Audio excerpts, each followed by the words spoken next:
This week in Jamaica Now, getting serious. If you can't hear, you will feel. Jamaica's COVID numbers climbing. 2 communities under quarantine, and the Prime Minister warns that stricter containment measures are coming. Then, I feel it too, something is in the air. Prime Minister hints that a general election could be soon. Massive explosion leaves more than 100 dead and thousands injured in Beirut. 6 members of a notorious Clarendon gang cut down in a security operation. And outrage over a court ruling that the constitutional rights of a dreadlocked schoolgirl were not breached. Kind of pressure spirit, but that won't hold her down for long. I'm Damian Mitchell, and this is Jamaica Now. Prime Minister Andrew Holness has warned that tighter COVID containment measures will soon be reimposed. On Thursday, the Prime Minister told reporters that the new measures will be disclosed between Friday and Tuesday when the Parliament is reconvened. On Thursday, Jamaica recorded 30 new COVID infections. It is now clear to us that despite our best efforts, and despite the best efforts of the majority of Jamaicans, as my grandmother said to me when I was a child, if you can't hear, you will feel.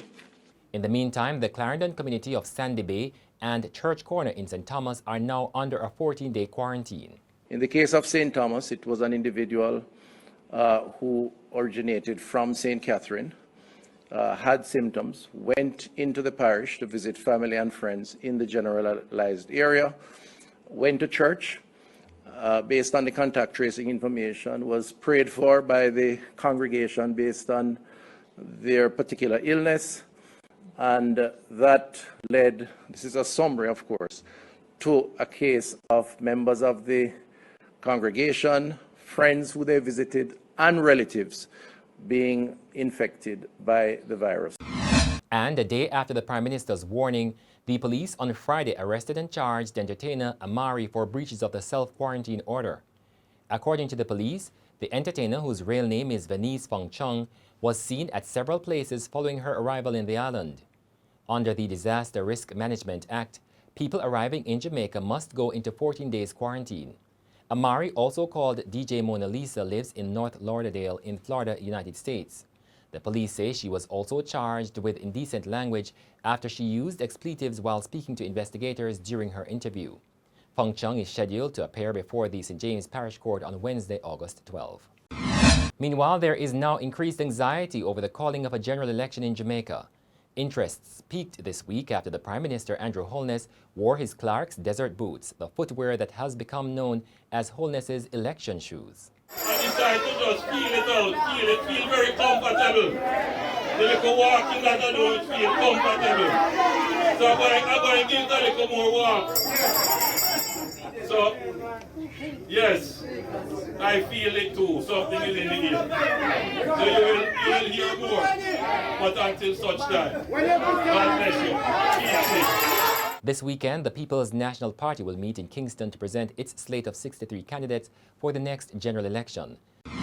The police say they have now cleared up several cold cases following the fatal shooting of 6 Clarendon men in a security operation on Sunday.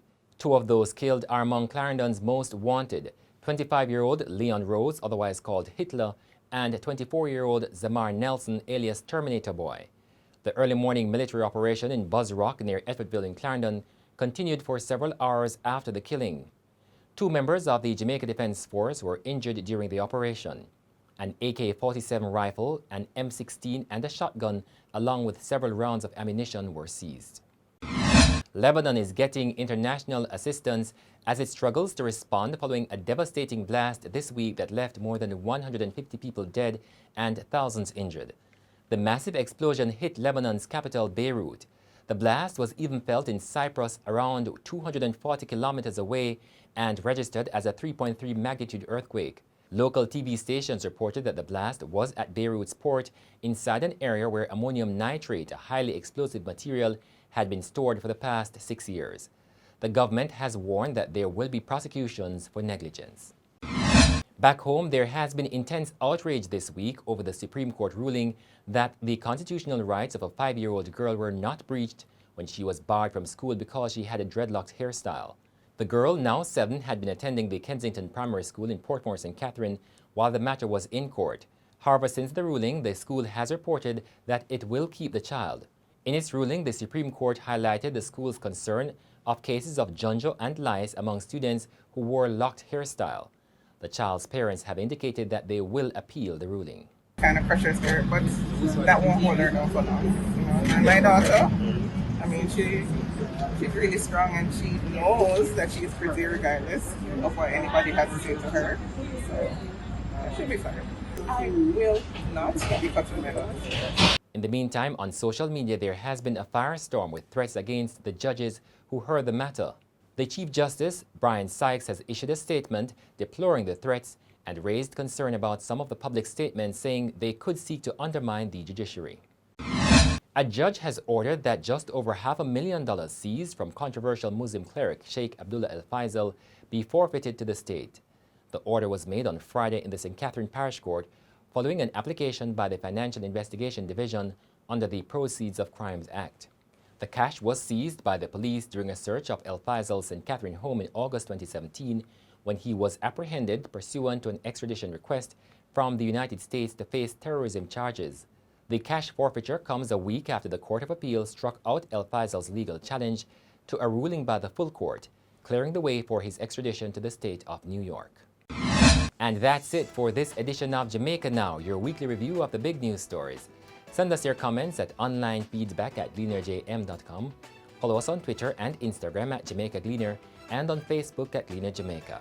Like this video on our YouTube page, turn on your notifications, and subscribe today. I'm Damian Mitchell, and before we go, when do you think the Prime Minister should call the general election? The Gleaner takes to the streets to find answers. November season. Well, I would say then, you could call it next year, 2021. My opinion, can't talk for the PM, can't talk for myself.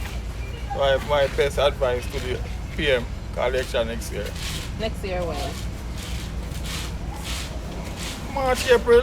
Because through the corona, and him have lots of things, and him have to look out for the corona and those things. Yes, I would say next year, because him have a whole heap of pressure on him. So give him some time. If you had to pick a date, when? Yeah. But I said, well, where we in that now?